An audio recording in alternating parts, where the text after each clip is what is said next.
Alberto Fernández anunció este viernes su gabinete tal como estaba previsto. Viernes 6 era la fecha determinada y si bien hubo confirmación en la mayoría de los cargos, la gran duda, la gran incógnita estaba vinculada a el Ministerio de Economía y cuál iba a ser el planteo, si iba a ser un ministro de Economía con superpoderes o con gran peso en las decisiones económicas, si se iba a tratar de descentralizar las decisiones de economía y sobre todo, lo más importante, quién iba a ser la persona elegida para llevar adelante estas tareas que están vinculadas con la economía y que sin duda son trascendentes para el gobierno que recién comienza. Finalmente, Alberto Fernández confirmó que Martín Guzmán va a ser el ministro de Economía de la Nación en su gobierno, que se va a inaugurar mañana 10 de diciembre. ¿Quién es Martín Guzmán? Bueno, de alguna manera fue una sorpresa porque no era uno de los nombres que circuló desde que Alberto Fernández ganó las elecciones. Martín Guzmán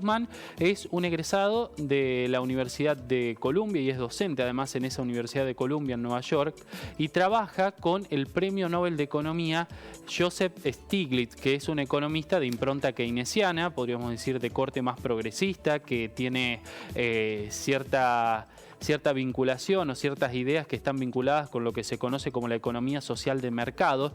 Y bueno, con él ha trabajado Martín Guzmán, tiene algunas ideas particulares también en torno a la deuda soberana de los países y por supuesto mucha coincidencia con lo que Alberto Fernández está planteando en ese sentido. Pero además Martín Guzmán ha tenido la bendición, según resaltan los medios y algunos conocidos también, la bendición del Papa Francisco. Hace algunos meses tuvo una reunión Martín Guzmán con el Papa y parece que Francisco quedó admirado por los conceptos que él dio en esa charla en torno a la economía.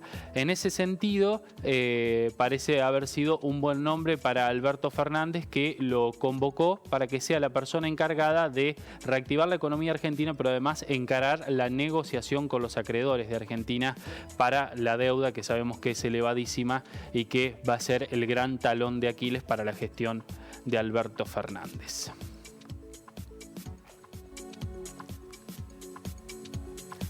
Bueno, y para conocer un poco más del perfil del flamante o del que va a ser el ministro de Economía y también poder anticiparnos un poco acerca de las prioridades y el posible plan que pueda desplegar en materia económica, le damos la bienvenida a Pablo Salvador, quien es doctor en Economía desde Mendoza. Lo saludamos. Pablo, muy buenos días. ¿Cómo le va? ¿Qué tal, Marina, Martín? Muy bien, ¿cómo les va? Muy bien, muchas gracias por este tiempo, Pablo. Bueno, ya hay nombre, ya hay también un esquema acerca de cómo va a ser el planteo ministerial en torno a los temas económicos. ¿Cuál es tu primera impresión acerca de lo que va a suceder a partir de mañana mismo, a partir del 10 de diciembre, en ese sentido? Mira, hasta ahora, como vos bien decís, lo concreto son los nombres, ¿no? Las personas que ya están todas, quiénes son los que van a ocupar cada cargo. Como vos bien mencionabas, Martín Guzmán es el elegido para dirigir la cartera de Economía, que es un economista muy joven, realmente tiene 37 años, y él egresó a la Universidad Nacional de La Plata, ¿no? Y luego hizo el doctorado, como bien mencionás, en la Universidad de Brown en Estados Unidos.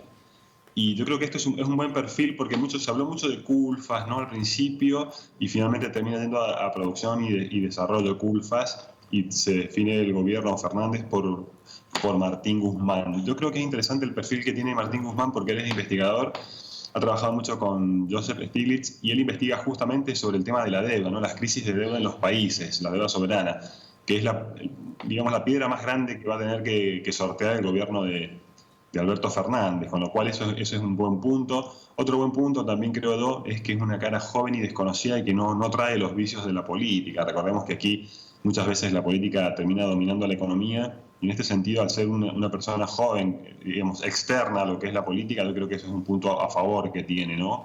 Junto con la investigación de temas de deuda. En su momento, durante el gobierno de Mauricio Macri, se cuestionaba que la gente que desembarcaba en el gobierno, bueno, venía del mundo de las empresas, pero que no tenía experiencia en la función pública. El caso de Martín Guzmán sería también el caso de una persona que no tiene ningún tipo de experiencia en el manejo del Estado, de áreas del Estado.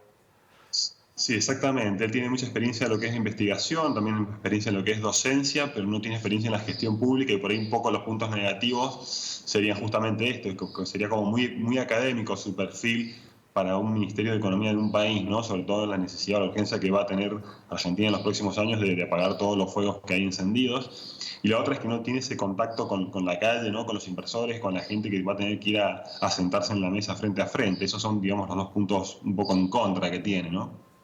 Pablo, y en términos así genéricos y para el público en general, para la gente que nos está viendo, que nos está escuchando, ¿qué podemos decir de la escuela en la que se inscribe Martín Guzmán? Se lo presenta como un heterodoxo, pero ¿qué quiere decir eso en términos prácticos? ¿Y cuál es la diferencia con el ministro saliente? Bueno, el caso de Macri y cómo presentó ese ministerio fue muy específico, pero respecto de Duhovne o la gestión que se termina. Mira, yo te puedo hablar básicamente, como vos decís, lo que es la heterodoxia, que es básicamente fue lo que hizo el gobierno de la gestión de Cristina Fernández. Todo lo que se aplicó en economía, digamos, durante su gestión fue, digamos, un poco la escuela heterodoxa, ¿no? Es decir, el tema de congelar un poco las tarifas, el tipo de cambio un poco atrasado para que los salarios tengan más poder de compra, el tema de poder comprar o el compre nacional, subsidiar el tema de las tasas de interés, por ejemplo, para que las pymes tengan acceso a financiamiento barato y puedan producir. Eso es básicamente el tema de la heterodoxia, perdón. No te puedo hablar de cuál va a ser el plan porque todavía no ha habido ningún anuncio formal. Hasta ahora son todas especulaciones, todos rumores de cuáles serían los caminos a seguir por este gobierno, ¿no? Entonces en esto prefiero ser un poco más cauto hasta esperar y ver, digamos, como decía Martín al principio, a ver si va a tener autonomía el ministro de Economía o si el ministro va a terminar siendo Alberto Fernández. Bueno, algunas de las cuestiones lo vamos a decir nosotros por hacernos cargo, porque forma parte también de los trascendidos periodísticos, pero quizás se inscriben también en esa mirada más heterodoxa. Se habla de congelar las tarifas, de dar aumentos a jubilados por encima de lo que está previsto por la ley de movilidad jubilatoria, de también negociar aumentos por decreto para evitar las discusiones paritarias, al menos en esta primera etapa de gobierno, extender los programas de precios cuidados. Todo eso son cuestiones que durante el fin de semana hemos estado leyendo y que quizás vayan en ese sentido. Ahora, la pregunta es, ¿cuándo funciona la heterodoxia o las teorías más heterodoxas? ¿O qué se necesita para que estas prácticas tengan continuidad en el tiempo, ¿no? Porque como medidas suenan excelentes, ¿no? A todos nos interesa que tengamos aumentos de sueldo, que todos podamos comprar, que los comercios se reactiven, pero ¿qué se necesita para poder llegar a ese estado? Exactamente, esto va a funcionar, puede llegar a funcionar y de hecho supongo que va a funcionar unos pocos meses, porque para conseguir todo eso, digamos, para apuntalar el consumo, para aplicar todas esas medidas, vos necesitas financiamiento, necesitas pesos. Y mucho de lo que se habla es que van a acudir, por eso prefiero ser cauto, ¿no? Que van a acudir al Banco Central a la emisión, porque un poco la escuela que trae, digamos, este economista o este gabinete de economía es que hay lugar o hay margen para que el Banco Central pueda seguir imprimiendo sin que esto se vuelque a los precios. Bueno, ahí yo no coincido en ese punto. Hoy, o venimos de 2 años con una inflación que está acelerándose y emitir, digamos, sin tener detrás un plan económico consistente, esto puede traer problemas en el corto plazo, en el mediano plazo en términos de inflación, es decir, provocar, digamos, una aceleración de la inflación aparte de aumentar la brecha entre lo que es el dólar oficial, el blue. Por eso hace falta un plan consistente para que la población crea en ese plan.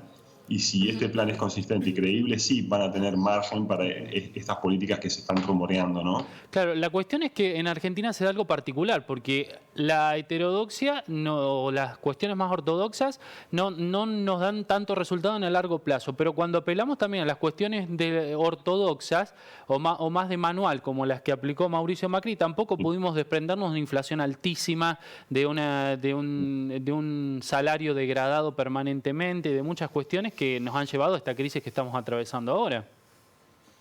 Sí, de hecho, primero que nosotros nunca llegamos a ese largo plazo, ¿no? Los argentinos no tenemos paciencia para esperar lo que es el mediano y largo plazo.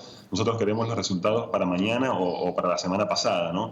Y en ese sentido no estamos dispuestos a esperar o a ver el costo, ¿no? Para ver luego el beneficio, como hacen los países, ¿no? Normalmente. Lamentablemente no tenemos un sendero de políticas de Estado que continúe gestión tras gestión. Aquí llega una gestión nueva y ya se borró ni cuenta nueva. Entonces cada 2 años, cada 4 años estamos innovando con cosas que venimos repitiendo, ¿no? Desde hace 100 años y no han funcionado y lamentablemente si seguimos así tampoco van a funcionar. Bueno, no hay paciencia porque los números de la pobreza cuando se engrosan y cuando hay gente que pasa hambre hay que tomar medidas urgentes. Hay otros países que pueden implementar estas medidas pero porque tienen otra cintura o tienen cuestiones básicas resueltas. En Argentina todavía hay problemáticas sensibles que no logran solucionarse y da la impresión de que a veces tiene que ver con eso, que no pueden sostenerse, no pueden esperarse los resultados.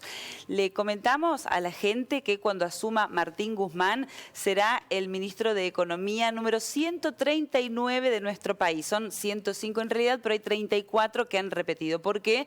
Porque es muy difícil que un ministro de Economía termine su mandato junto al presidente que, bueno, ha llegado a acompañar. Tiene que ver con esto, ¿no?, de desplegar una política económica, corregir sobre la marcha, ir buscando, Sí, así que... siempre como una cuestión de laboratorio, ¿no?, donde se va experimentando, porque evidentemente las teorías que están impresas en los manuales, cuando tienen que aplicarse en Argentina, ninguna encaja, ¿no? Por eso siempre volvemos a reescribir la historia o apelamos a nuevos manuales para tratar de ajustarlas a nuestra propia economía. Le quería preguntar a Pablo, porque resaltó en el comienzo que Martín Guzmán es un investigador vinculado a temas de deuda soberana en países como la Argentina. ¿Qué es lo que se espera en ese sentido? ¿De acuerdo a sus investigaciones, lo que él ha publicado o lo que ha expuesto en torno a deuda? ¿Cuál sería su plano? ¿Qué es lo que él imagina como una salida de la deuda? Mira, por lo que uno viene escuchando también y leyendo una información, él lo que tiene en mente es aplazar los pagos 2 años. Es decir, decirle a nuestros acreedores, miren, durante 2 años aguántenos, no les vamos a pagar y a partir de allí, en estos 2 años vamos a crecer todo lo que podamos, vamos a juntar todos los dólares que podamos y a partir de allí vamos a seguir haciendo frente a nuestros compromisos. Hay que tener cuidado con esto porque para poder tomar esa decisión tienen que estar sentados acreedor y deudor, no en la mesa, no tomar esta decisión de manera unilateral porque puede traernos complicaciones. Y depende de una cuestión de confianza principalmente, ¿no? Poder generar esa confianza de que vos le vas a pagar después de 2 años, ¿no? Claramente. Y aquí volvemos a lo mismo, ¿no?, al plan económico consistente. Si vos te sentás con el Fondo Monetario, con un plan económico consistente en la mesa, no va a tener problema en postergarte 2 años los pagos, ¿no? Bueno, ¿y de dónde van a salir los dólares? Porque esa es la otra pregunta, ¿no? Todos sabemos, el propio presidente lo ha dicho, que Argentina necesita generar dólares. Bueno, justamente lo que cuestan es a las exportaciones, ¿no?, que es la única manera genuina, y el turismo receptivo también, la única manera de ingresar a Argentina dólares genuinos, es decir, que no sean capitales especulativos. Y para poder exportar vos tenés que tener un tipo de cambio competitivo que hoy lo tenés, y eso te va a favorecer. El tema es, digamos, mantener un plan, digamos, poner unos 2 o 3 pilares firmes, ¿no?, unos andamios para que la economía empiece a construirse sobre esos pilares. Bueno, mucha expectativa genera el nuevo gabinete, sobre todo el área de economía, de finanzas, de producción, porque parece ser una de las cuestiones inminentes para la próxima gestión. Vamos a tener las certezas en algunas horas nada más. Muchísimas gracias, Pablo, por el contacto. Ha sido muy amable como siempre. Ha sido un gusto, que tengan una buena jornada. Gracias, que así sea. Hasta pronto. Bueno, habrá que esperar, ya se habla de un discurso de Alberto Fernández en el que el foco claramente va a estar puesto en la cuestión económica, porque es lo que espera la sociedad en general y se ha depositado una confianza en el presidente de que puede ser capaz de reactivar la situación económica que está por el piso, ¿no? Sí. Hay expectativa de los asalariados, expectativa de los industriales, de la gente que produce en ese sentido y se necesitan conocer medidas concretas también. Bueno, se va a chocar seguramente, o esto se puede observar con antelación. Primero, bueno, con la dificultad de los números, los índices a la baja, en rojo de la economía, pero además con 2 meses sin actividad económica como son enero y febrero. Así es. ¿Cómo vamos a manejar los ciudadanos la expectativa y la ansiedad que tenemos por la puesta en marcha de la economía? Bueno, será una cuestión de cintura política y de sensibilidad y de respuesta de la ciudadanía.